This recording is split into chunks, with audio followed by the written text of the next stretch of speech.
Miami, Miami, Miami, Miami, Miami, Miami, Miami, Miami, Miami, Miami, Miami, Miami, Miami. It feels like Miami. Welcome to a very impromptu Saturday night episode of the Heat Beat Podcast. I'm your host, Giancarlo Navas, and with me today, there's no one. Chad is like, is G gonna talk to G? You're damn right I am. Listen, there's been some rain in Miami. Our plans tonight were cut short, and I had done a lot of watching of film of Game 1 in the afternoon. And I said, why don't I use this film I downloaded for good use? Now let's talk to the people about Game 1 of the NBA Finals. So, let's before I get into some of the film breakdown, I just kind of wanna talk about how I feel, because I didn't know how to feel after Game 1. I was like, should I feel good? Should we not? Should Denver feel better than Miami? And I was like, well, let me rewatch this game. I took Friday for me. I think we all need a little break. I know the Panthers are on right now. Let's go Cats. I'm not a hockey guy, but shout out to them. I think they're down by a goal in the third period. Oh yeah, in the third. So good for them. 3-2. Hopefully they come back and win this. But I rewatched the game. I took some notes. I did a Twitter thread on it today. I just I wanted to see how I felt after a day. Rewatched the game, looked at some stats, and I felt surprisingly better about the game, having been removed from it for a day and having watched the film. As I'm watching the game, my reaction was Denver was the only team in the league that I thought Miami could not beat. I just thought the matchups weren't good, and I rewatched the game and I felt a little bit better about it. I thought Miami got much better looks than Denver. I thought Denver's threes, while some were open, they were very well contested. I thought, importantly, they were under duress and they were rushed. And I thought Miami did a good job of kind of rushing Denver into quicker shots. Michael Porter Jr. has not shot well this postseason. And I think the Heat did a very good job of kind of helping off of him specifically. And I thought one of the big adjustments early was Miami stopped kind of switching some of those Aaron Gordon actions. And they made sure that Gabe Vincent was on Michael Porter, because Michael Porter, while he could shoot over Gabe Vincent, I do think that he doesn't provide anything offensively other than that against Gabe Vincent. He's obviously a great rebounder at his size, over small guys, and he could do putbacks and all that stuff. But I just felt like that was a smart adjustment early, and they kind of controlled the Aaron Gordon thing after they were fucking blitzed by it early. And we'll get into some of their defense, but let's start with what I thought Miami did good, right? I thought offensively, while they missed shots, I thought their process was really good. I thought Miami's threes, unlike Denver's, were very clean. They were very in rhythm. They were off penetration and off rotation. They were off good looks. And I think that stuff is sustainable. That's why I kind of understand Spo when he says that, this is not like a scheme thing. This is like a grit and toughness thing. And that's code for him saying, we got to fucking execute better, because I actually believe in the game plan that Spo has on both ends of the floor, by the way, on offense and defense. So we can talk about little adjustments here and there, but hey, let's get right into it. I have some film here. We're gonna start. I'll make this big and me small. Actually, let me. There we go. Actually, I'll take the Chiron off too, so we have more view. There we go. And let's talk basketball. Let's talk basketball. Shout out to chat that's here. Shout out to Nikias, basketball junkie extraordinaire. Nikias, we're just talking things I liked and didn't like. So this was an early action that I liked. The Heat ran kind of a double drag stagger screen, and I love that read by Gabe Vincent and those are the kinds of shots that I think are sustainable for Miami. Let's run that back. That's a Caleb Martin and Bam Adebayo screen. You get Michael Porter Jr. and Jokic in the action, and I believe that's Jamal Murray. And you get Denver's three worst defenders in an action. And Michael Porter Jr., who, by the way, was very good as a help defender in terms of kind of shot blocking and kind of mucking things up. You get Denver's worst three defenders in an action. Good screen by Caleb. Second good screen by Bam. Look at the corner man who's on Max. KCP has to come and help on the Bam roll. And that's why when people said that, oh, Bam had 25 points on or 26 points on 25 shots, blah, blah, blah. Bam's scoring was forcing rotation on Denver's part. And that's a great swing pass to Gabe Vincent, to Max Strus, who missed a shot that I think like 9 times out of 10 he hits. Nikias is right. KCP has to be in earlier than that. And I think that this kind of matchup, we're going to see it from both sides. They're relentless on offense. They do so many things that you want to wear them out mentally. You want to fatigue them off back cuts, everything that you got to kind of be, on point about. And we're going to get to some of like the off ball switches and stuff.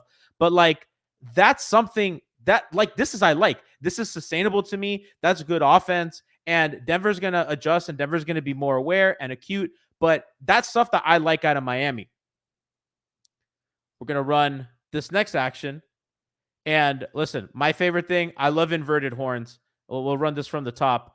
Horns is when you get, two kind of screens on opposite sides of the guy up top. So Jimmy Butler has the ball. Max Strus is going to come screen. Bam is going to screen. They're in a horns formation. Jimmy's ready to go on the ball. And this play is patent big three, Eric Spoelstra, Miami Heat basketball. This used to be LeBron James at the ball with Ray Allen and Chris Bosh kind of setting those horn screens. And what Max is going to do, he's going to flash like Ray Allen did. That's a good Bam screen to get the shooter open. You force Jokic to close out. And I think if you're the Heat, you want to get Jokic moving. You just want the big guy to have to defend. You don't want to make it easier for Denver. You want to make that guy move in space. You want to make him run. And I know that this is a missed shot by Max, but you make the big fella run and look down in the paint. Bam crashes. So, like, while Miami doesn't get the offensive rebound, you take Denver's best defensive rebounder out of the play. You get to crash with your guy. And Miami didn't score on the action, but I love the process. Again, this used to be what they ran with LeBron James, right? Except with LeBron and Ray Allen run it with Chris Bosh. It usually works, or Mario Chalmers would be the screener, or Ray Allen, whatever. I just love that stuff for Miami, and that's like kind of more of what I want to see, that I really liked out of them. This next action here, I love the empty corner dribble handoffs for Miami. Now, Bam missed a shot here, and that's partly because Jimmy has to do a little bit better job of spacing the floor for Bam. I think if Jimmy stood at the wing or maybe was in the corner, it would work a little better. But Gabe Vincent's going to be in the corner with the ball. Bam's on the wing. Gabe Vincent's going to relocate. He's going to come out, and they're going to put Jokic in a dribble handoff. There's an empty corner. The defender's trailing Gabe Vincent, who, had one of the better shooting nights out of the Miami Heat players. You get Bam rolling in space. Look at that. That's a good pass by Gabe Vincent. Jokic is behind the play. Murray's behind the play. Now, Aaron Gordon is here as a low man because Jimmy Butler is right under the basket in the dunker spot. Jimmy has to be, I think, in the corner, even though he's a non-shooter, or on the wing, or maybe just not there, because obviously Aaron Gordon is probably Denver's best help defender. It kind of forces Bam into an awkward layup. They ran another action like this where on the other side of the floor where Bam had a layup, but it was Jamal Murray coming to help, and Bam kind of smoked that layup. I think a lot of us kind of saw that in real time, and we were kind of upset by it, but it was a good look. And you take that look every single time if Bam is coming downhill and it's Jamal Murray kind of helping. So it was just I just like that action that they run there. You have Max that they're leaving, but I just think that's good offense for Miami. I just think that's good, solid offense. And it's just the kind of stuff that works. I'm going to show this is probably my favorite play of the night. It was like evil genius. It was fucking diabolical out of Spo. Shout out to Royal Shepherd in chat. Shout out to everybody who's here. Skinny McGee, everybody, love you guys. Chat's asking if it's going to be on Apple Podcasts. Yes, as soon as the stream ends, going right up, putting it up on Apple Pods. This is my favorite play of the night, guys. Look where Bam Adebayo is standing on the floor. Before this play materializes, Bam is in the deep corner. They're running an action. You have Jimmy and Duncan screening. Kyle Lowry's coming off of it. Kyle, obviously one of their better passers. So Kyle's going to come off this. and he's going to make this cross-court pass to Bam. Tough pass, especially over Aaron Gordon, who has length. And look where Jokic is on the floor. Jokic is standing in the paint, kind of waiting to be a helper on the drive. Bam Adebayo, obviously not a three-point shooter. He's not going to like get the ball and like shoot it right off the rip. So Jokic is going to come help on that, and they immediately flow into a dribble handoff with Duncan, who, by the way, initially screened on that.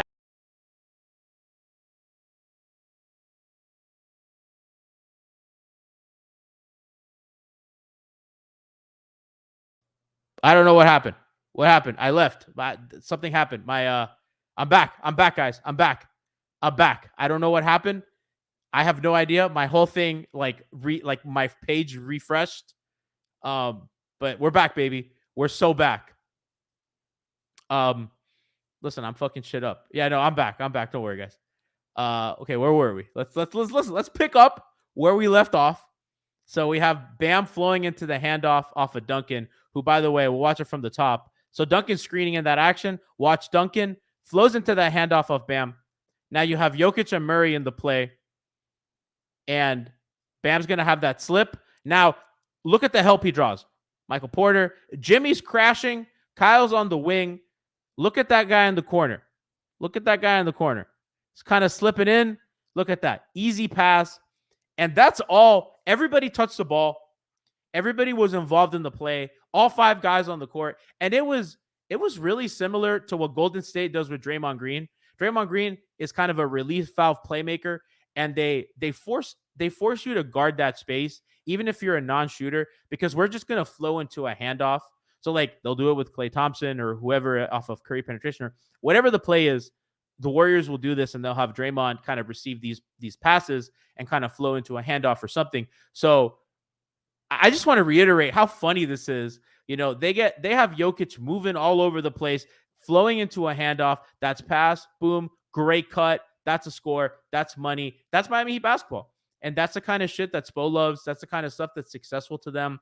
And that's the kind of stuff that I think is like, this is stuff that they clearly did on purpose, that they're looking like, how can we get Jokic in actions, all that stuff.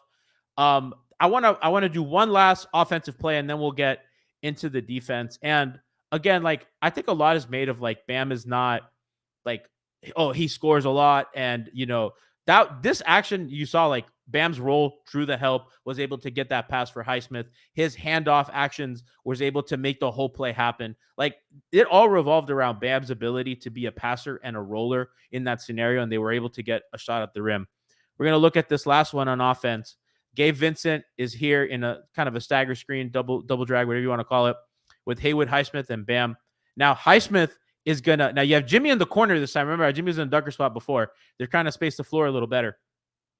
So Haywood Highsmith is immediately going to dive on when Gabe Vincent comes off the screen. Now, Bam is setting the second screen, and Bam, look at that. That's a good physical screen. Haywood Highsmith is ahead of the whole play. Bam, look at that pocket that Gabe Vincent has to get the ball to Bam because Jokic is up at the level. That's an easy pass to Bam, who, by the way, Jamal Murray now cannot stay with his man, has to step up and help. Jokic is not in the picture. Aaron Gordon's like, oh, fuck, I got to come in off of Jimmy. But that's an easy pass, and that's an easy score. And again, this is all off Bam Adebayo's ability to roll and draw help, and his ability as a passer in the short roll. So I just hear a lot of people being like, Bam shot chucked that game. And well, you can, I think, asking him that maybe get to the free throw line, maybe try to get to the line, try to, do other things. But the man is moving defenses. They're Miami Heat's motion, him moving defenses, the passing, everything. I just think people are like a little hard on Bam right now. And I don't really think it's super fair, of people to do, because I think that he's been pretty spectacular. Let's talk a little bit about their defense, because and we can start with the zone, and then we can go kind of where I felt that Miami. Let's start with the zone, because I thought the zone kind of yielded some success.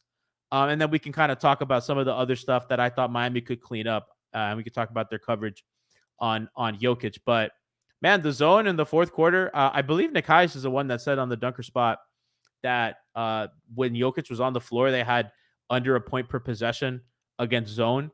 I could be saying that wrong, but I know that the final tally was like 1.16 points per possession as via Cooper Moorhead. He tweeted that out, which is, it's not great. It's not bad, but it's like if you're Miami, you might you actually might want to take that. So let's take a look at some of Miami's zone possession. So that's offense, excuse me. Here we go.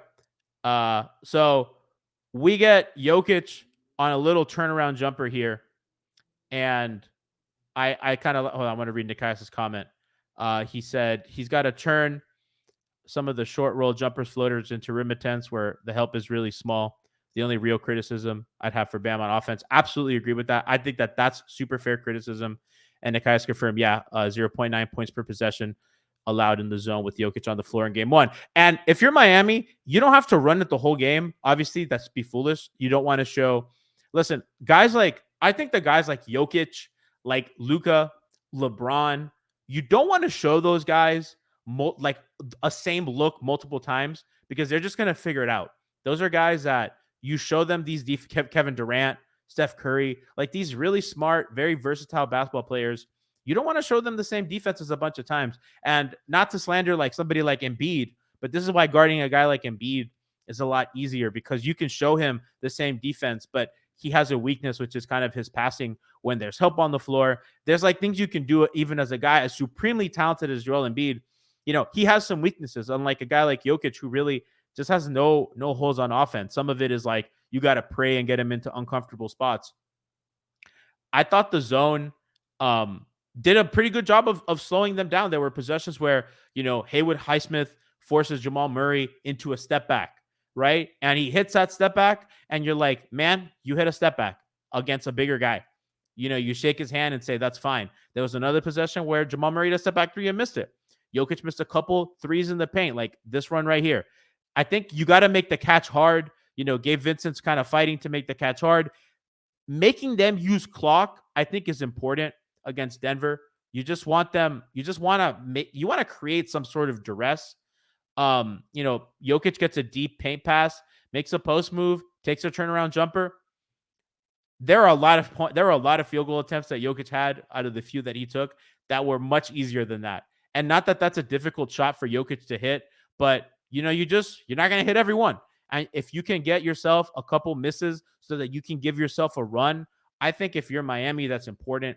And again, he's a guy that you expect him to score on those, and he did later on. But you kind of, you get yourself back in the game this way. It's not the primary weapon, but it's supposed to be a counter. Here's another possession. Look, look at the ball pressure up top. The denial, the movement, and look at the clock. Clock's late. Jokic has to put one under duress, contested. That's the kind of stuff that you want, right? They're swinging the ball around. They're moving. This activity. Bam's active. Duncan's active. Active hands, active feet. And you force Jokic into a jump shot that, listen, that's probably the toughest shot he took all night, right? And your zone was able to help you push that. It's 71-84. I believe that they got a 3 off of this right after that. The last one here, I believe it's Jokic has a catch, swarmed, so when you force Jokic to be a scorer, I think one of the important things is that Miami's actually really good at kind of getting strips off guys when they swarm, when they put the ball on the floor. The problem with Jokic is that he doesn't have to dribble to beat you. He can shoot over the top. He can pass over his head. And I thought the zone, in a way, forced Jokic to put the ball on the floor. And look, Haywood Highsmith is an active, aggressive defender. Gabe is right there. Bam's right there. Makes a turn. Active hands. Duncan right there. I know that Highsmith turned it over right after. But I'm talking defense right now. And to me, that's pretty good. You know what I mean? Like you force a turnover on Jokic. That's a fucking win for Miami. You make him put the ball on the floor. I don't know that you got to make him a scorer. I don't think you want him to score 50. Maybe you do. I don't think Miami has the size that you want him to score 50 on 65% shooting. That's probably not the way to go. But I certainly think that the zone forces Jokic to kind of make plays as a scorer, and it kind of forces him, pigeonholes him into positions where he does that, makes him put the ball on the floor, take a couple dribbles. And those dribbles allow you to kind of bring help in to swarm. It gives you a chance to get the ball out of his hands off a steal or whatever. So I like that. Let's talk about some of Miami's off-ball stuff. I didn't put too many because so this one is kind of some of the stuff that they can clean up. I have a few. Let me pick which one do we want to do. We want to do let's do the one in transition first. Because this is something that I thought they did really well. I thought their transition defense was great. I believe Denver scored 100. Had a 100 offensive rating in transition off live ball rebounds. That's huge for Miami because that means that off your misses, and boy, did Miami miss. Denver's not killing you.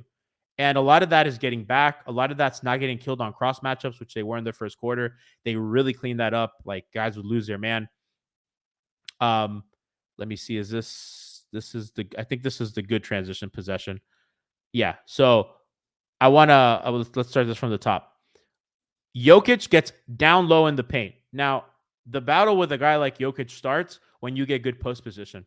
This is a great front by Jimmy because that pass over the top of Jokic is very difficult. Max Strus is right behind there too. So if you're Jamal Murray and you want to throw behind that front, you're throwing in between two Heat players who can possibly get the ball and then start running the other way.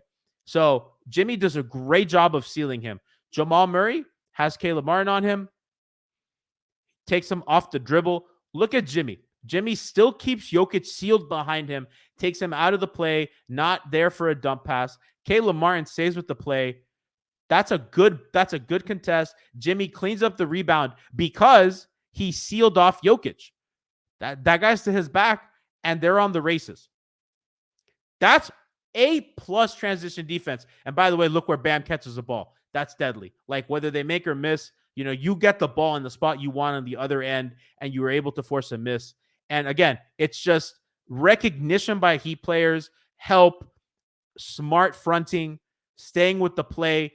Bam stunting didn't do much, but Caleb did it. And that's the kind of stuff that wins you games. Like, you know what I mean? Like, that's a huge play. Like, you're trying to get in the half and take it under double digits. Obviously, Miami missed a lot of open shots, but that gives you a chance. Okay, hey, can we cut this to 8 going into halftime?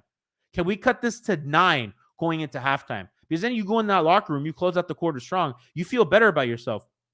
Hey, maybe you score a 3 on the other end. Now it's a 9-point game. You get one more stop, you get another 2, it's a 7-point game. Or you get another 3, it's a 6-point game. That changes dynamics of games. And it's just, I don't know. It's impressive. It's really good. Let's talk about some of the other stuff that they didn't do. I know that I had one play here that I wanted to go through. I hope I gotta re-download it. But we'll talk about some of Miami's poor off-ball decisions now.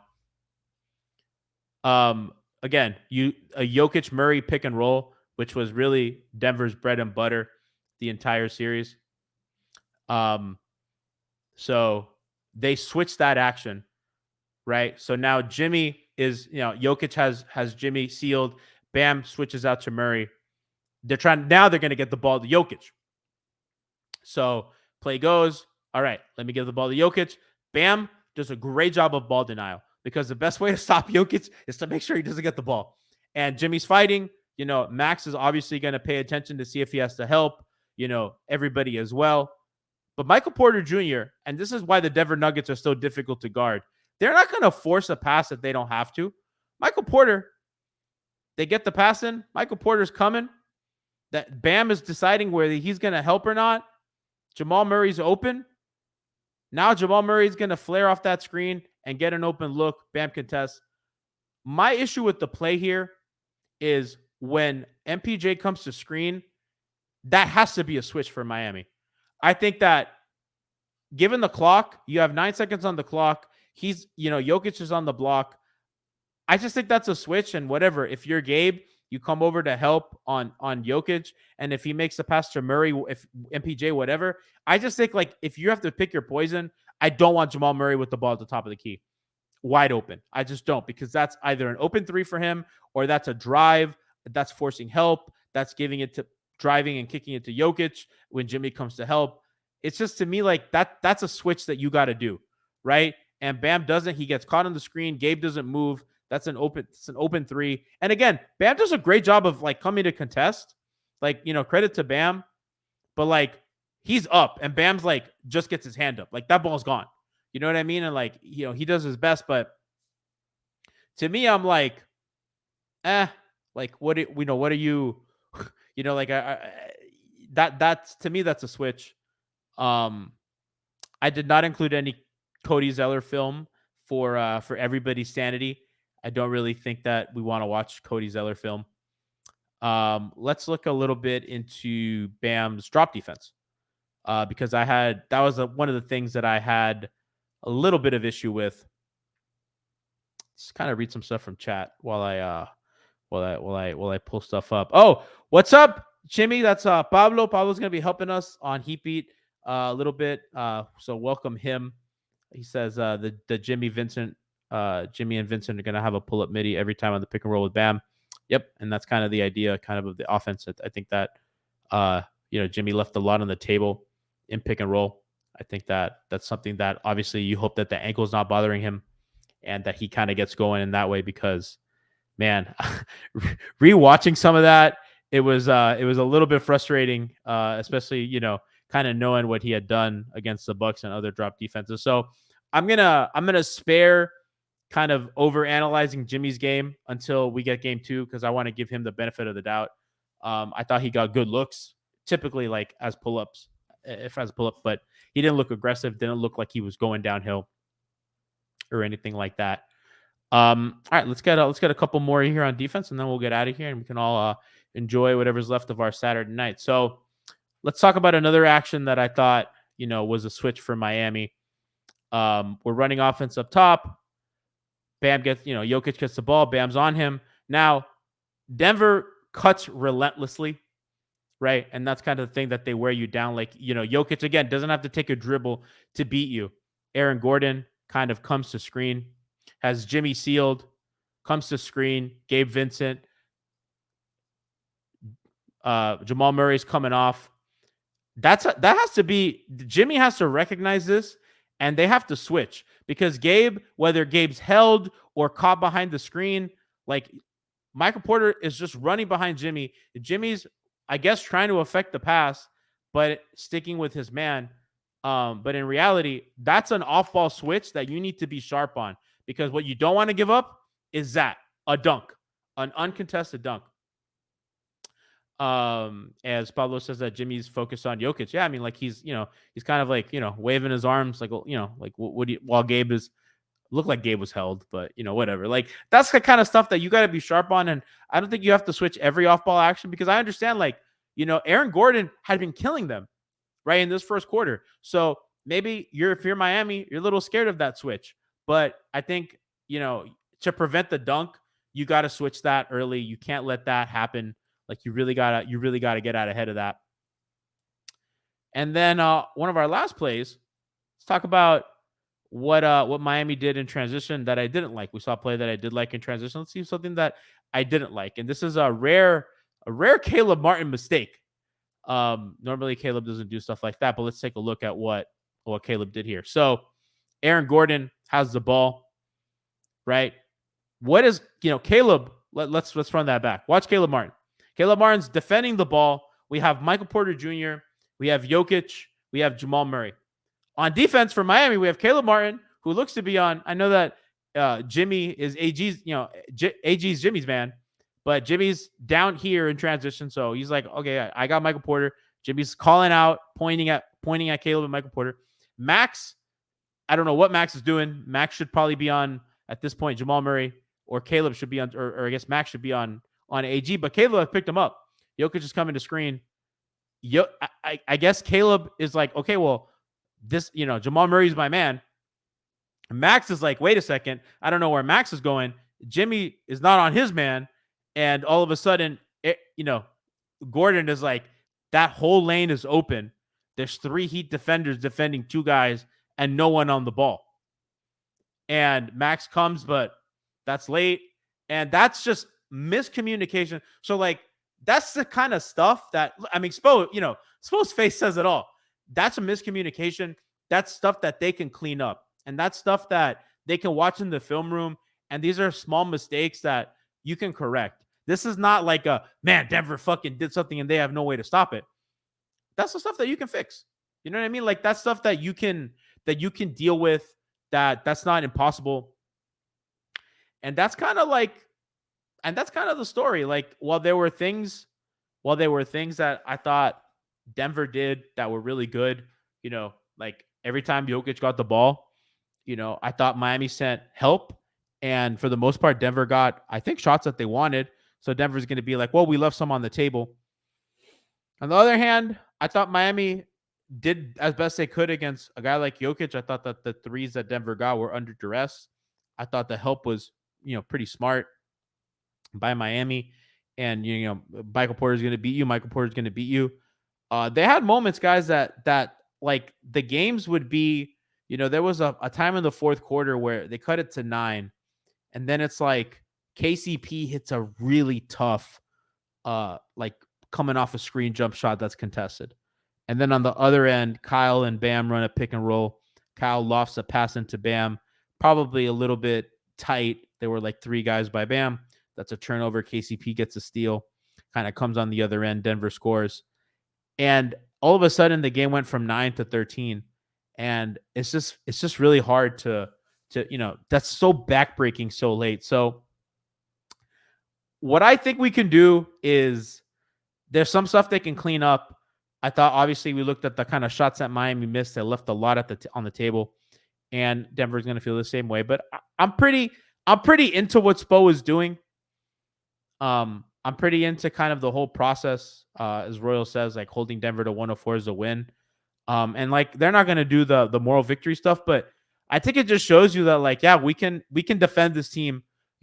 Maybe everybody thought they would score 150 on us a game, but they were in that game, and if anything, that's the stuff that kind of makes you hopeful. I think game 2 is going to tell us a lot. I think by game 3 we're going to have a really clear picture of the series, and how this is going to go. Obviously, hoping that Jimmy's ankle's well. Caleb Martin today, it was reported that he has an illness and he's questionable. Obviously, he's huge for everything that they do. Cody Zeller has a foot sprain and he's questionable. So maybe that opens up some Kevin Love minutes. Cody's minutes I didn't think were particularly very good.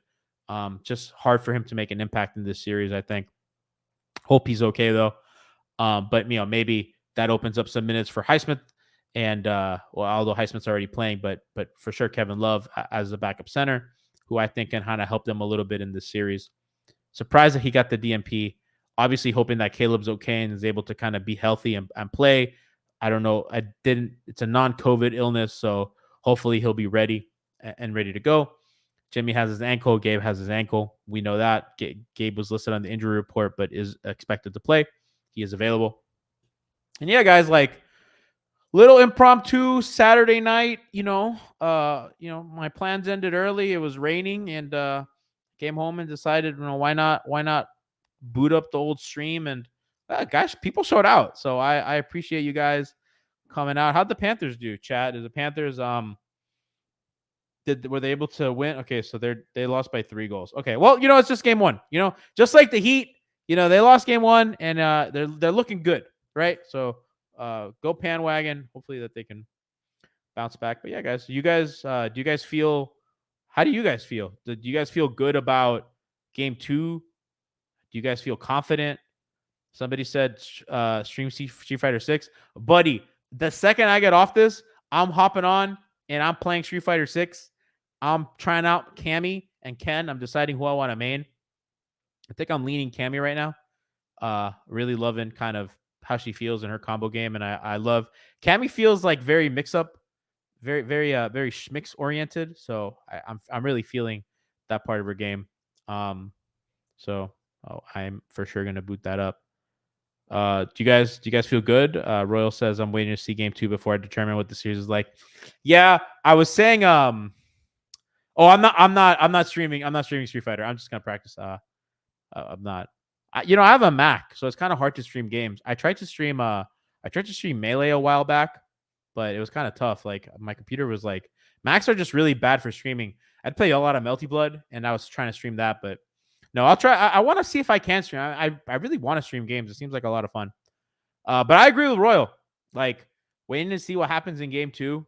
I think it's gonna tell a lot. Like there were some. I don't sports gamble, but like I thought of it the other day because I saw Kyle Lowry scores 10 plus points and the Heat win at plus 780.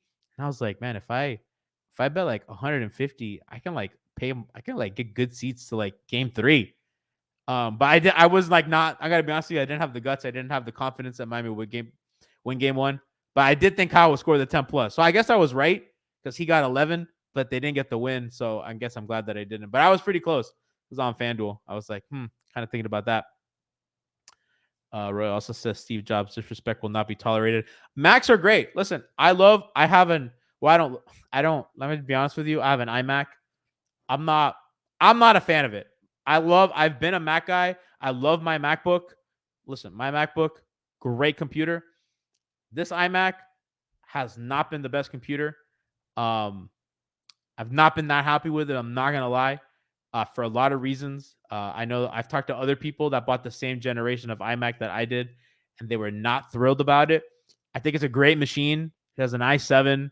I'm not a super big computer guy, but I just not been the best. Although it does run Photoshop really well and After Effects and Adobe Suite. So I fuck with that, but the rest of it hasn't. Chat says Hero hasn't played a game. This isn't a knock of Rust series. This Hero not going to play for game 2. Anthony Chang. Well, he was listed as out, but Anthony Chang of the Herald said that they can change it to available. I'm just kind of whatever on Hero right now. I just think that I have doubts if he'll play. This is not reporting. This is just clearly a vibe thing. Pablo says, I think Hero will do great off the bench. I think so too. I think if he actually plays, I'm just not going to get my hopes up. I don't know, man. He broke his hand. Like, you know what I mean? Like, it's just tough to break your hand and then come in the NBA finals after not playing basketball for like over 2 months and being like, yeah, it'll be effective. Like, especially a guy, if you had told me that like Udonis, like, remember when Udonis Haslem missed a bunch of time and then came back in the Bulls series? UD is like not a kind of player that it's like, like, oh, super finesse, like, shooter, how ball handler. UD's fucking tough in defense. You know what I mean? So it's like, you're like, oh, I feel good about UD coming back. But a guy like Hero, where I think it's more skill stuff and the hand's going to be tested, they're going to be physical with him. We have Crypto 8 says, Gian, would playing Love to start size really kill us that bad? Seems like a ton of AG early set the tone. I think that they were able to correct the Aaron Gordon stuff kind of by not switching some of that stuff with Gabe Vincent, keeping Jimmy Butler on him, being more disciplined on that, helping smarter. And listen, AG just made plays. My thing with Kevin Love starting is my worry is, and you kind of saw like when Jokic and Murray run a pick and roll, it's just very difficult to guard. And Miami wanted to do it with Butler and Bam so you can switch it or you can kind of drop. Oh my God, I never showed. Hold on a second. There's one play I missed. I know that we're out of rhythm here. Hold on. I wanted to talk about Bam's drop. That was it. That was the last thing I wanted to do. Oh my God. Thank you for asking that, Crypto, because I forgot. I am not a fan. Hold on. I am not a fan of how much space Murray's getting on with Miami's drop defense.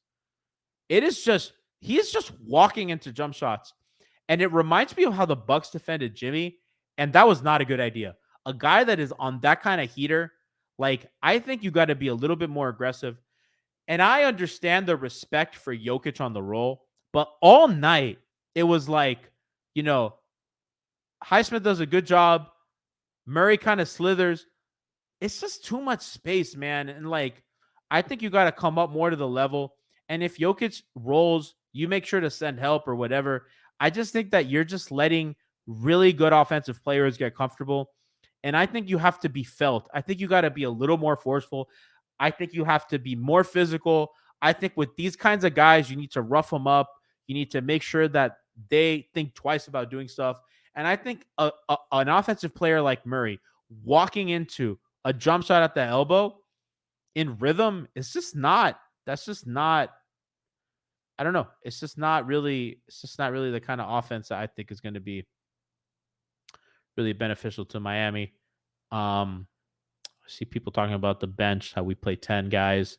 Well, I don't know now after, I'm sure that as the series goes on, it's going to shrink. Obviously, you can't play Bam 48 minutes a whole series, but I think as the series kind of goes on and on, you're going to see Bam's minutes climb and the backup center's minutes fall. Maybe even straight up out of the rotation, like in the Boston series. So yeah, pretty interested for game 2 tomorrow. I'm excited. I hope Jimmy kind of shows up. I think they're gonna need that, and I'm excited to play some Street Fighter, man. I'm pumped. I'm ready to practice my my Kami combos. Ready to practice. My arcade stick doesn't. I gotta update the firmware on the arcade stick that I have because it's not compatible with PS4. But I don't have a fucking Windows computer, and the Mayflash that I have a Mayflash F500 can only use. I can only update it on a Windows computer. So I'm not gonna lie, guys. I was very close to calling Moose, who lives across from me, and being like, "Can I use your computer to update my arcade stick?" But I feel like Moose is gonna just totally make fun of me, so I opted not to. So yeah, man, we're gonna have hangover time tomorrow. We're gonna have pre-gaming. Pretty excited for all the stuff. What are people saying here? Polterghost says watching Spider-Verse tomorrow. I'm not watching Spider-Verse, man. I'm sick of the Spider-Verse discourse. I'm just tired of it. You guys don't like animated. You guys hate anime and then like Spider-Verse. Fuck out of here. I'm sick of it. I'm sick of the Academy. I'm sick of all you fake animation fans. Go to hell. I'm out. I'm out on Spider-Verse. I'm out on Spider-Verse. Nikai sending a bunch of question marks. I'm out on Spider-Verse, bro. I'm out on the idea of like animation's cool unless it's foreign. You know what I mean? It's like unless it's if it's anime doesn't get nominations on the Oscar. Like Naoko Yamada's silent voice didn't get a fucking nomination, but Boss Baby won Oscar. The fuck out of here, bro. And then now I see people tweeting like, "Oh my god, the animation of Spider-Verse. It changed my perception of animation. How it could tell a story like this. Fuck out of here, bro. Fuck out of here. I've been here the whole time. I'm sure it's a great movie. I don't want to hear about it. I muted Spider-Verse. I'm sure it's great. Enjoy y'all Spider-Man. I'm sick of that shit. I'd rather watch Game 1 film again. Mo Samba says, I'm not going to lie. I haven't seen either, but kind of want to watch Spider-Verse. I would have watched Spider-Verse, but people were annoying. Nikai says, like, I hear you. Listen, I'm sure it's a great movie. It looks fantastic. It pains me to be a hater. But remember, guys, I'm a hater first and an analyst second. I just got to be a hater through and through. Glad to see chat liking One Piece. I've never watched One Piece, but shout out to One Piece. Listen, I'm a hater through and through. Last thing I want to say, Knicks fans, Celtic fans, you can't hate outside the club. Okay? I don't want to see any more of you guys making fun of the Heat when you guys aren't even here. It's over. Marrow, it's over. Celtics Twitter, it's done. Stop. Like, you guys, stop embarrassing yourselves. We beat you. The Miami Heat beat you guys. You cannot now talk shit about, you cannot make fun of the team. You cannot call the team shitty that just beat you and sent you home, right? Celtic fans, you cannot call Jimmy Butler corny after Jason Tatum texted a dead person and posted it on Instagram. I just don't think you can do that. I think that once your star player does that, once your star player wears Kobe Bryant's Celtics gear, once Jaylen Brown says, don't let us get one, once Al Horford does the timeout, you guys can't start calling Jimmy corny. He won. Do I think LeBron James is corny? Absolutely. I can't call LeBron corny if Jimmy's doing shit. You know what I mean? Like, learn your place. I don't know. Just learn some humility out here. You know what I mean? Like, if Denver wants to talk shit, Denver can talk shit. Those guys don't say anything. Jokic doesn't even, I bet you Jokic will win the championship and he's just going to be excited to go ride horses in Serbia. That guy is here to hoop. He's here to win and here to hoop. He probably will give his finals MVP to like his uncle or some shit. One of his brothers is going to have his finals MVP trophy in like a fucking living room somewhere because Jokic is not about that. Sam Esfandiari and Andy Liu on one of my favorite NBA podcasts, Light Years. They're a Warriors pod. They often talk about love of the game versus love of the fame. A guy like Joel Embiid, love of the fame, wants the awards, wants the recognition. Guy like Jokic, love of the game. Steph Curry, classic love of the game. Classic. James Harden, love of the fame. You know what I mean? And it's, you kind of, I feel like there's a thing here. So, Celtic fans, silence, cry, do whatever. Just stop calling Jimmy corny when y'all when again your star player texted a dead guy and then posted on Instagram and then wore like his gear. It's cool to honor, but just it is corny. It's cool. I'm glad that y'all had that. If you think that's cool, that's great. It is corny. It's cool can be corny depending on who you ask. And yeah, man, hopefully he pulls this through. Remember, tomorrow we have hangover time. We have pre-gaming, and we have a full slate of Heat stuff all week. Stay tuned. There's a fun collab coming up on Monday, probably. And remember, guys, Pride is here for Miami Heat Beat. We have shirts up at shop.miamiheatbeat.com. We have our Pride merch. All proceeds go to Trans Social. They're an organization here in South Florida that helps the trans community, whether that's getting any medication that they need, whether that's flying them out to get any medical attention they may need, given the laws that are being passed in Florida. It is an organization that's committed to helping our most vulnerable, and especially during Pride Month. If you have anything, we're going to have a donation link coming up soon. Hopefully on Monday, we'll have that ready so you guys can donate directly to TransSocial. They do have a PayPal that they take donations. We're going to do a big raffle. So if you want to donate to our link, you'll be entered to win a raffle, and you're going to win a bunch of cool stuff. So we're going to announce all that throughout the week, but it's a great organization. If you want the merch, make sure to buy. It goes to a good cause. It's white, so you got your white hot. You got your white hot stuff or anything on the shop, shop.miamiheatbeat.com. Shout out, by the way, quick shout out to Tiffany Meeks, who does so much work behind the scenes to make everything that we do in Pride Month. Brian may design the shirts. He does a great job. Listen, I just make phone calls. I don't do much. But what Tiff does is she mobilizes, she gets it done, and just a huge shout out to her. The respect that I have for her as not just my friend, but my peer, my colleague, is immense and infinite. And I know I've rambled for the last 15 minutes about things like Pride and Street Fighter and and Celtic fans, but thank you guys so much for staying with us this time. Hope to see you tomorrow for our coverage. Chat says shout out to Tiff, absolutely, and I'll catch you tomorrow. Thank you everybody for coming.